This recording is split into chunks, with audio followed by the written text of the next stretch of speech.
Welcome back to another week of Candid Conversations. I'm Renee Marzoff here with Taylor Haas and Tuni Kabir. Today we'll talk a little bit more about the peak season, what it means, and why it's so important. Yes, absolutely. The peak season in Colorado is typically May through August.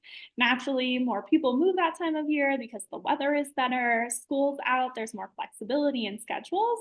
And naturally, we kind of create our own seasonality with leases expiring during that time of year. So there's a very large influx of available units, and then, of course, the tenants in need of housing, which then in turn allows you to kind of maximize on getting a higher rental rate since demand is much higher, and then decrease days on market since there is such a large population of tenants out there searching for housing.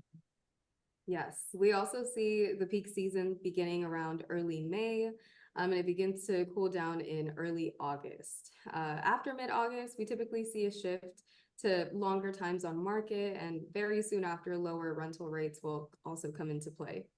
Most residents prefer to be settled before autumn begins, so we always recommend listing your property no later than July 1st if you have a flexible timeline. Currently in the peak season, our time on market is about 20 days. Once the peak season begins to close, we can quickly see this shift to 30 plus days. And the longest time on market will occur over that holiday season. Definitely, which always comes up quicker than we think it's going to. There are definitely some risks to waiting to list your property for rent until the end of the peak season. As previously mentioned, the time on market can increase.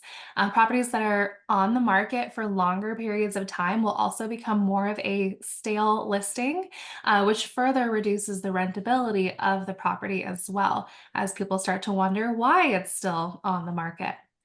We understand that many homeowners are in the process of deciding their moving plans. There may be things up in the air, and they may still be deciding what to do with the property in terms of renting versus selling.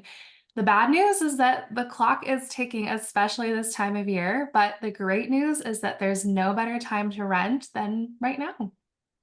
So that's all for this week, but we'll see you again next time.